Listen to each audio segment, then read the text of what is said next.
He scores 50 out of 100 every single test, not because he can't do better, but because standing out was never part of the plan. He walks through the halls of advanced nurturing high school like any other student, quite forgettable, unremarkable in every way that matters to the people around him. But here is what those people don't understand. They were never his equals, they were his experiments. Ryuuen thought he was dangerous. Horikita thought she understood him. Every single person who believed they could match him got stripped down to nothing. Ego gone, pride gone, exposed in front of the one thing they could never imitate: perfection. This is the serious cold analysis of Ayanokoji Kiyotaka. Not the corny one, but the monster hiding in plain sight. Part 1. The White Room.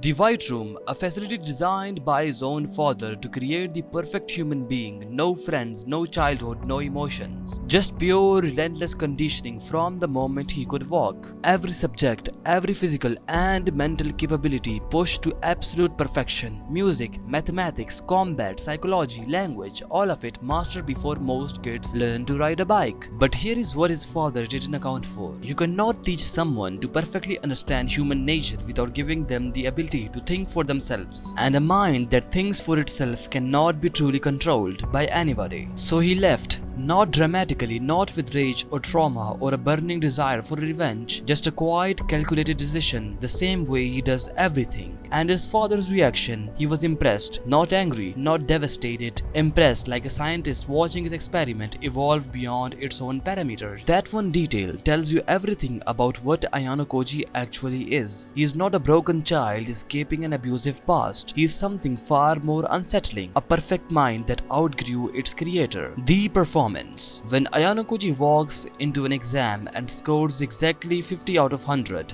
he is not holding back out of modesty. He is not afraid of attention. There is no smirk behind that answer sheet. It's purely efficient. Standing out creates variables. Variables create complications. Complications are inefficient. So he scores 50 every time, because 50 is invisible. Average is invisible. No quiet satisfaction in fooling everyone around him. While every other student is desperately clawing for points, recognition and status, he is already 3 moves ahead. Not because he is trying to be, but because operating at full capacity while appearing completely average is simply the most logical approach to his environment. Think about what that requires. Not just intelligence, but absolute mastery over every natural human impulse. The impulse to prove yourself, to be recognized, to matter. He has surgically removed all of it. Your entire social existence is built around being seen, being validated, being acknowledged. Ayanokoji weaponized your needs for those things against you, while needing none of them himself. He doesn't perform mediocrity because he's hiding. He performs it because it's the optimal setting for what he actually is: a machine running a perfect simulation of an ordinary person. So after everything, the White Room, the performance, the annihilation of everyone who dared to think they were on its level,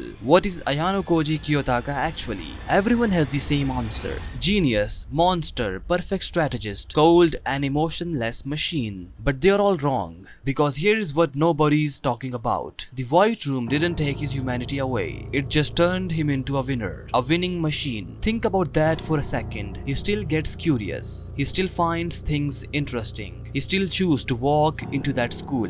Nobody forced him. Some part of him wanted to be there, wanting to be tested. That's not a machine. That's not a monster. That's a human being running without the bugs the rest of us can't get rid of. No ego clouding his judgment. No fear slowing his decision. No insecurity making him desperate. No need for validation making him predictable. Just pure human potential, completely unleashed. And that's what makes Ayanokoji truly unsettling. Not that he's inhuman, but that he's the most human person in that entire school, just without everything that holds the rest of us back. Ryuuen had potential, but ego destroyed it. Horikita had intelligence, but insecurity limited it. Everyone in that school has something, but their own humanity gets in their way. Ayanokoji has everything and nothing gets in his way. He didn't come to that school to prove himself. He came because for the first time something was interesting enough to engage with fully. And that single word, interesting, is the most human and most tragic thing about him. Because in a world full of people desperate to feel everything, he feels almost nothing. Except that the White Room didn't create a monster. It created the person we all could have have been, and that thought should terrify you, because that's what a human being looks like, that is fully locked in.